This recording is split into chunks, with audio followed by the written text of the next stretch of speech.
I'm nearly 4 years clean and sober and I still get cravings. Hi everybody, welcome to Still Addicted. I'm Isra. If you can please hit subscribe below and comment and share, that would be marvellous. So this episode I'm going to be speaking about how to stop picking up when you are craving drugs or getting triggered or anything like that. So I can give you the tools that I have been given.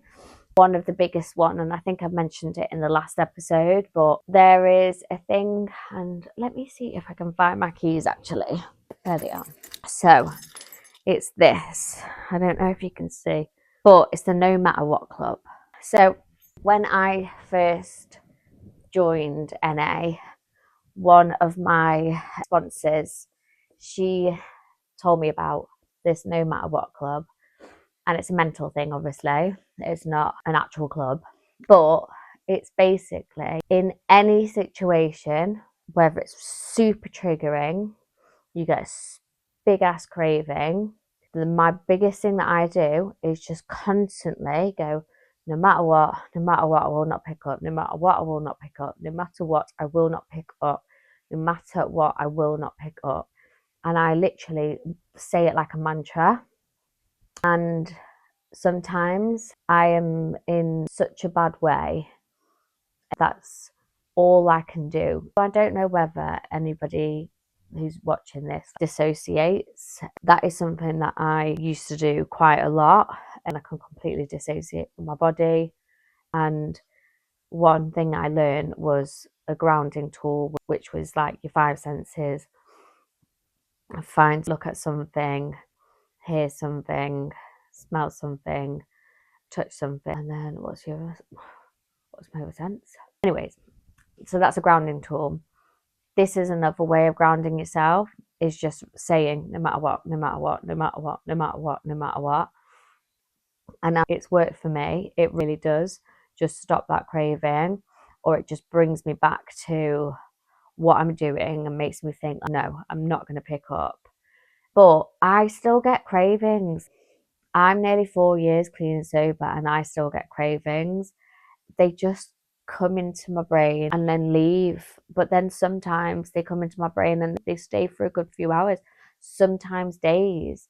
But what I have to do is I have to go to a meeting and share about it, or I ring my partner, or I ring my friend, or I ring my sponsor and I speak about it and I let them know where I'm at. Because if I allow that to fester in my head for too long, it starts to become really appetizing, and the addict brain will always try and make my addiction the best thing in the whole entire universe. Sometimes I can completely forget where I've come from. I can completely forget that when I came into the rooms, I was 6 stone.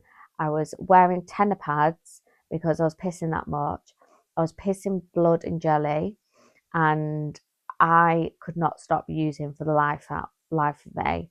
My brain can completely forget about that when I'm in that craving mode and I'm fantasizing about all the really good times, because I did have some amazing times. I had some epic times. So it's very easy for my addict brain to latch onto those fantasies and help me forget about the bad times. But I think because I learned about the no matter what, and I implemented the tools really early on in my recovery, which was connection, texting those numbers that I got in my first meetings, going to meetings every single day. Because I did that, I think it's so ingrained in me that I just know I can just push through and get that tool, implement that tool. So it's so important to get those tools and learn those tools earlier on in your recovery, so you're well equipped for when those cravings happen, because they do happen. I think a lot of people say, obviously you come into the rooms and you start your step work and you start recovering, and the obsession to use just gets lifted, and the obsession to use does get lifted when you start doing the work. But on yourself and learning those tools. But the cravings, I personally don't think will ever leave me. I think that's so ingrained in me, because I had such good times as well. I didn't have, it wasn't all bad. So I think I'll always have moments where I crave the old life. And then I've got to put those tools in place. But then it's a case of looking at what I've achieved in the last nearly 4 years. I've achieved so much. Am I going to risk it? Am I going to risk everything that I have worked towards and worked through and to go back? I don't think I am. And there's a part of me where my ego comes into it and say, you know what? I don't want to fucking go into a meeting room and pick up a white key ring. And that may be bad to say, but I will do whatever I need to do to not pick up. It's no matter what. Do you know what I mean? So sometimes if I'm holding on to my ego, if I'm holding on with dear life of not wanting to pick up, my ego, me imagining myself having to go into a meeting room and having to pick up a white key ring, absolutely not. And that may be bad to say, but it's my truth. Do you know what I mean? So I think for anybody early on in their recovery and who may be struggling and who may be craving, please connect with other like-minded people. Tell people that you are craving. Get to a meeting, be around people. Don't stay at home. Don't stay in your head with this stuff, because our addict those moments. So get yourself out of your house, get yourself to a meeting, or get yourself to meet somebody that's in recovery or in sobriety. Go for a walk, and that craving will pass. Just don't let it fester.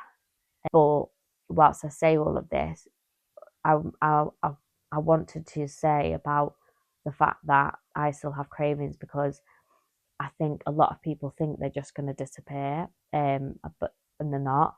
But it's a case of always making sure you've got your foundation and those tools in place that you can just pick out of your pocket whenever they come around, because they'll come around. But it gets easier. It does get easier, a lot easier to just bat off. Do you know what I mean? So